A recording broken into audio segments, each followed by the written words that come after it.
जय आसमान सभी। नाम शुभा रत्नेश है, रायपुर छत्तीसगढ़ से बिलोंग करती हूँ। मैं रत्नेश जैन जी की वाइफ हूँ, जो हमारे नए साथी हैं। या मैं ये बताना चाहूँगी, रत्नेश जी एक सीनियर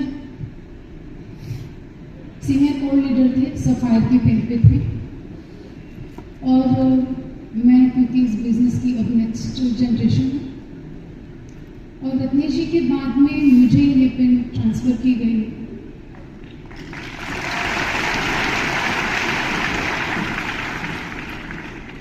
जब ये बिजनेस रत्नेश जी के जीवन में आया तो उनकी उम्र मात्र 21 साल थी। एक 21 साल के युवा ने इस चीज़ को निर्धारित किया कि किस तरह उन्हें अपने जीवन को बदलना है। उसका सबसे बड़ा शायद कारण ये था कि पारिवारिक जो इनकम थी उस समय मात्र 7,000 रुपये थी। 7,000 रुपये एक पारिवारिक इनकम बड़ी कम हुआ करती है, जहाँ पे दो बड़ी बहनें, माता पिता, गुजरे, संघर्षों से भरा जीवन जीना आसान नहीं होता। तभी शायद इतना मुश्किल काम रत्नेश जी कर पाए थे कि मात्र 21 साल की उम्र में वो ये निर्धारित कर चुके थे कि उन्हें ये बिजनेस करना, और इतनी शिद्दत से उन्होंने किया था।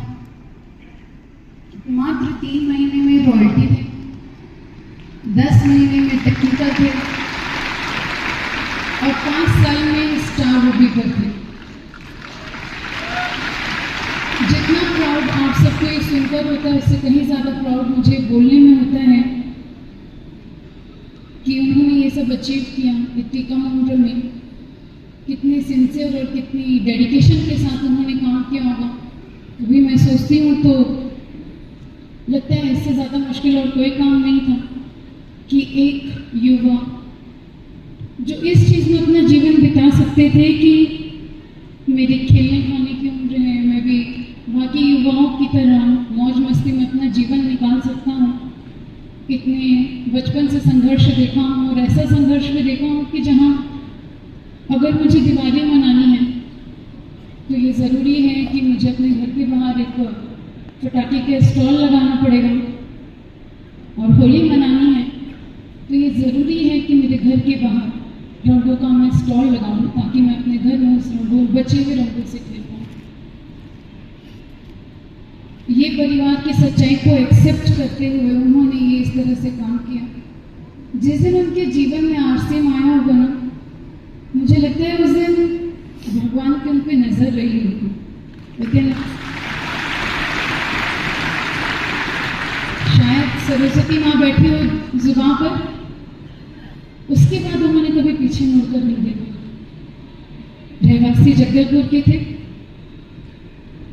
एक बड़े छोटे से घर में रहा करते थे। मैं अगर रत्नेश जी का सबसे पहला ड्रीम आपको बताऊं तो आप सब यहाँ हंसेंगे।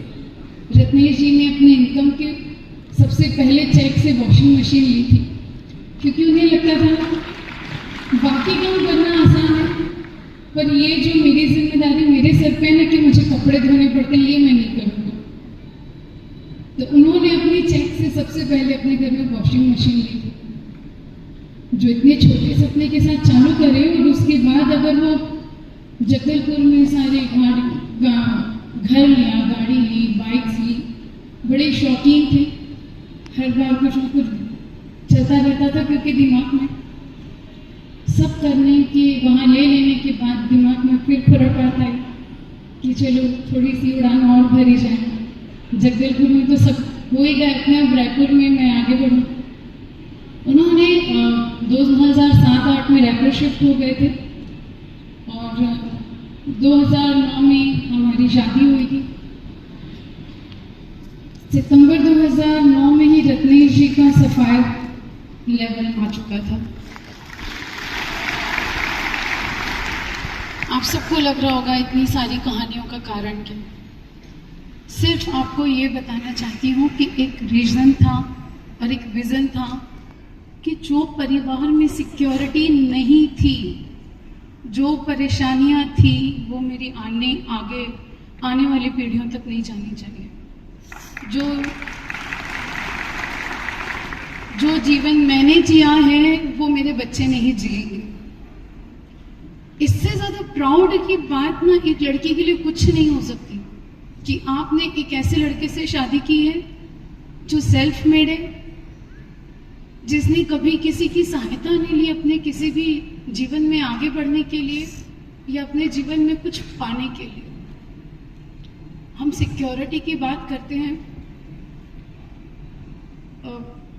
पिक्चर परफेक्ट बोलते हैं ना लाइफ, मैं उस लाइफ को जी गई।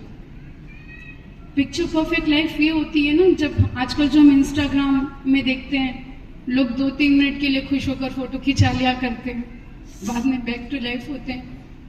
पर हमारी लाइफ में ऐसा नहीं था। पिक्चर परफेक्ट नहीं थी, लाइफ भी परफेक्ट थी। दिसंबर 2023 के पहले तक अगर किसी को ये लग रहा होगा कि रत्नेश जी बाहर थे, उनके एक्सीडेंटली हमारे साथ ही मिसहैपनिंग हुई है और उसमें उनका कोई दोष नहीं था, सिर्फ कार से उतर के कुछ चंद कदम आगे बढ़े थे।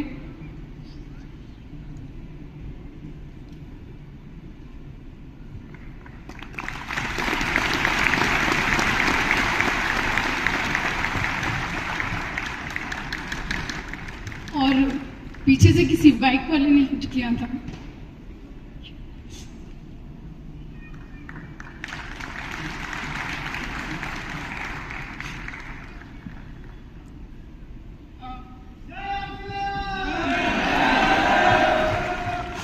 ये जो शब्द हम बोलते हैं ना, जय आरसीएम, शुरू में जब मैं इस परिवार में आई तो मुझे समझ नहीं आता था ये शब्द क्यों लोग इतने बावले हुए करते हैं।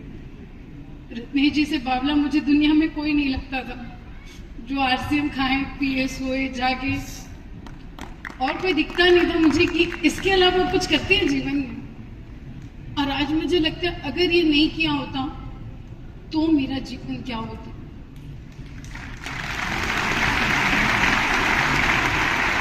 सब बोलते हैं फाइनेंशियल सिक्योरिटी, लेकिन अगर मैं बात करूं फाइनेंशियल सिक्योरिटी उन जैसा इंसान जो इतना मेहनती था शायद कहीं से ला सकते थे, बिल्कुल ला सकते थे। उसके बाद ये मेंटल सिक्योरिटी मुझे मिलती, ये इमोशनल सिक्योरिटी मिलती जो आज मुझे मेरे पूरे आरसीएम परिवार में मिली। आप में से जो भी साथी, मैं सिर्फ यही कहना चाहती हूँ, जो भी साथी ये सोचते हैं ना क्यों करूं, एक बार ये जरूर सोचिएगा आप जो भी काम कर रहे हैं क्या उसके बाद आपके परिवार के लिए, आपके बिजनेस के जो भी सपोर्टर्स हैं वो खड़े रहेंगे? क्या उनमें से कोई भी ऐसा रहेगा जो उनके बिजनेस को देखने के लिए, उनके उस काम को देखने के लिए वहां खड़ा रहेगा?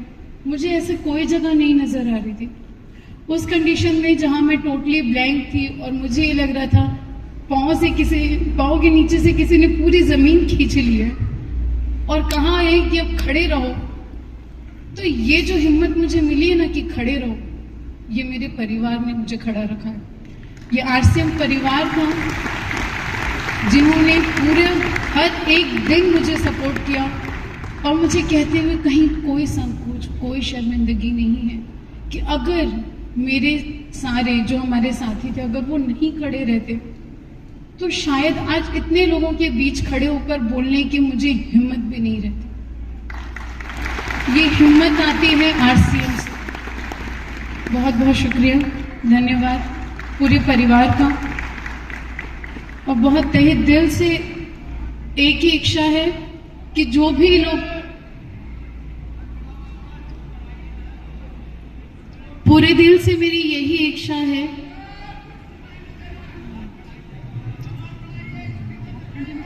आपको सब, हाँ बिल्कुल, जय आरसीएम। इस शब्द को हमें ना सिर्फ बोलना है बल्कि हर एक के दिल तक पहुंचाना है। धन्यवाद, थैंक यू।